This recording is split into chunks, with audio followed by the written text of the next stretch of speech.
Meus queridos, a paz do Senhor, eu sou o diácono Claudino Machado e esta é mais uma das nossas pequenas reflexões com base na leitura diária da revista Lições Bíblicas da CPAD, quarto trimestre de 2021, a lição dos adultos, cujo tema do trimestre é o apóstolo Paulo, lições da vida e ministério do apóstolo dos gentios para a Igreja de Cristo.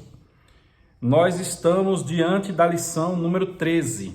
A próxima lição, no próximo domingo, será a lição 13 e o título dela é A Gloriosa Esperança de Paulo. Paulo tinha uma esperança esplêndida, maravilhosa, majestosa, gloriosa, uma esperança dos céus. Eu achei salutar o comentarista colocar aqui na capa dessa lição as nuvens. Olha que coisa linda. Isso apontando para os céus, para onde está a nossa esperança. No Antigo Testamento está escrito que para os entendidos, o caminho dos céus é para cima, para os livrados, o caminho do inferno que é para baixo. Logo, os céus é para cima. E a leitura de hoje,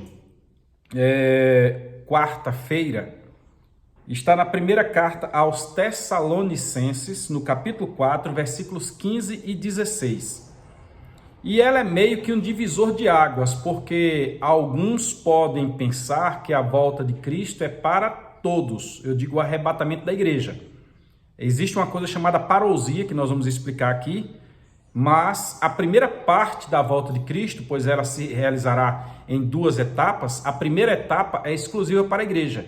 E sobre esta etapa, primeira carta aos Tessalonicenses, capítulo 4, versículos 15 e 16, vai nos esclarecer que ela é para a igreja. A epígrafe desta leitura diz: a vinda de Cristo para a sua igreja. Jesus sempre disse: a minha igreja, virei outra vez e vos levarei para mim mesmo. Ele não estava apontando para aqueles que estavam no contexto dele naqueles dias, para os seus contemporâneos judeus, israelenses, para a sua família, para os santos do Antigo Testamento, aqueles que já haviam padecido. Não, ele está falando para a igreja. Aqueles que fazem parte da eclésia, aqueles que são chamados para fora, aqueles que aceitaram a Jesus como Salvador, aqueles que confessaram que Jesus é Senhor. A Bíblia diz, eu já repeti várias vezes, que com o coração se crê para a justiça. Aquilo que você crê, o seu coração vai ser chamado a efeito naquele dia, no dia do juízo final. Veja aí uma live que nós temos sobre os livros da Bíblia.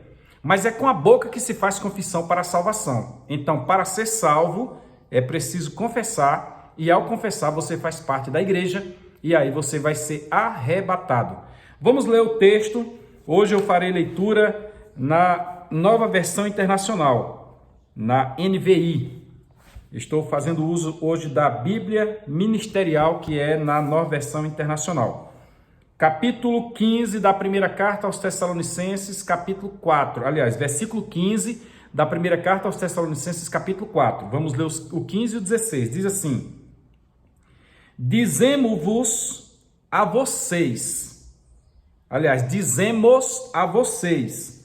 pela palavra do Senhor, que nós, os que estivermos vivos, Paulo tinha a esperança de estar vivo, ele aguardava a volta de Cristo para aqueles dias. É muito interessante essa gloriosa esperança de Paulo, que nós aguardemos Jesus para hoje, para já, para agora, para daqui a poucos instantes.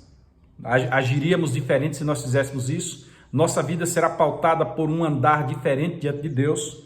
Então, repetindo, dizemos a vocês pela palavra do Senhor, que nós, os que estivermos vivos, aí ele explica, os que ficarmos até a vinda do Senhor, certamente não precederemos os que dormem. Certamente nós não viremos antes deles, ou não iremos antes deles.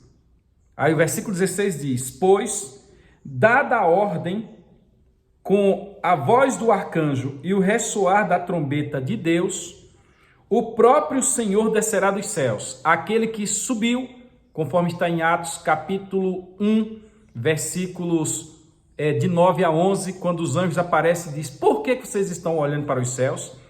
No versículo 11 diz: este Jesus que em cima foi recebido nos céus, há de vir como para os céus o vistes ir. Aí ele diz: ao ressoar o próprio Senhor descerá dos céus, e os mortos em Cristo ressuscitarão primeiro. Aqui nós precisamos compreender alguma coisa muito interessante. Morrer em Cristo é morrer confiando nele. Morrer em Cristo é estar depois dele. Então nós temos que aqueles que estavam antes dele não morreram em Cristo. No máximo eles esperavam o Messias. Mas o Cristo só foi compreendido posterior ao nascimento de Jesus. Inclusive, alguém ser chamado de Cristo, que é a mesma coisa de Messias, a depender da tradução, era uma espécie de zombaria. Ah, isso aí é um cristão. Lá em Antioquia os irmãos tiveram prazer em pela primeira vez serem chamados de cristãos. Mas logo de início ser cristão não era algo honroso para eles. Era algo que passava pelo campo da zombaria. Então aqueles que morreram em Cristo, os que morreram depois de Cristo, crendo em Cristo, confessando a Cristo, fazem parte da igreja.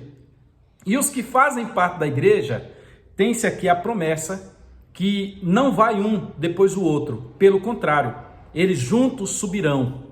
Haverá o soar da trombeta, os mortos ressuscitam, depois todos juntos agora vivos, ressuscitados, seremos transformados e subiremos ao encontro do Senhor nos ares, pois os anjos nos arrebatarão desta terra. Aqui é necessário nós compreendermos que quando Jesus vier arrebatar a igreja, existirá uma coisa que no original é chamada de parousia, ou seja, ele vem até metade do caminho, os anjos arrebatam a igreja sobe, se encontra com Cristo e entra agora no tempo Kairos, saindo do tempo Cronos. A igreja foi ressuscitada, a igreja foi transformada, a igreja foi arrebatada e a igreja agora está com Cristo. Entra no tribunal de Cristo, agora recebe os galardões pelo trabalho realizado. Dali em diante segue agora as bodas do Cordeiro, segundo o melhor entendimento teológico. Há quem diga que as bodas do Cordeiro ocorrerão na terra durante o milênio, para que Abraão, Isaque e Jacó possam ser testemunhas dela. Mas nós temos na Bíblia que logo em seguida, o tribunal de Cristo, haverá as bodas do Cordeiro. Enquanto isso, Jesus está com a igreja. Posterior, ele voltará, aí cumprirá essa parousia. Ele veio, parou, voltou e agora ele descerá. Só que como ele já tinha vindo, a igreja subiu, encontrou-se com ele, está lá em cima nos céus com ele, a igreja agora desce junto com ele e o texto bíblico me parece que em Apocalipse diz, e os seus santos com ele. E a partir deste momento agora, ele vem para o restante do mundo. Entenda-se, para os judeus que estarão na terra e para o mundo de forma geral. A igreja estará com Cristo. Logo, o nosso objetivo hoje é deixar você consciente que a vinda de Cristo será inicialmente para a igreja. Depois ele virá com a igreja, cumprindo a sua vinda, pois ele veio só até a metade, voltou e agora descerá e pisará em solo. É o texto que está lá em Zacarias 14. Com a igreja, ele vem agora para salvar Israel na grande batalha do Armagedon, que já tem alguns aí zombando que não vai haver a batalha do Armagedon, mostrando um pedacinho de terra lá em Israel, dizendo que não tem condição de ali haver uma batalha. Mas que o diga Napoleão Bonaparte. Napoleão Bonaparte, segundo alguns escritores, pois eu não estava lá, e meu amigo pastor Adejarlan de Barreiras, ele disse que a crítica da história é que nós não estávamos lá, então precisamos aceitar da forma que alguém escreveu. Um abraço ao Deja. Napoleão Bonaparte, vendo o vale do Armagedon, o vale do filho de Megido, o vale de Inom, ele disse, que local ideal para uma batalha. Diante disso, não é bom esperar a batalha do Armagedon.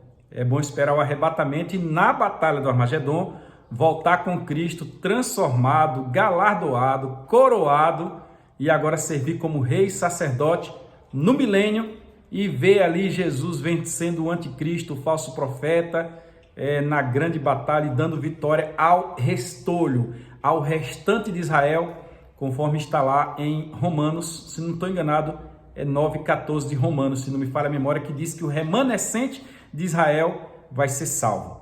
Sendo assim, entendemos que a primeira parte da vinda de Cristo é para a igreja e eu glorifico a Deus porque declaro publicamente que aceito Jesus como meu Senhor e Salvador, com a boca se faz confissão para a salvação e que faço parte da sua igreja. Se você por acaso não é cristão e está ouvindo este vídeo está assistindo, ouvindo a minha voz, aceite Jesus, faça parte da igreja e tenha a esperança do arrebatamento também. Fica com Deus. Domingo vamos discutir isso na Escola Dominical.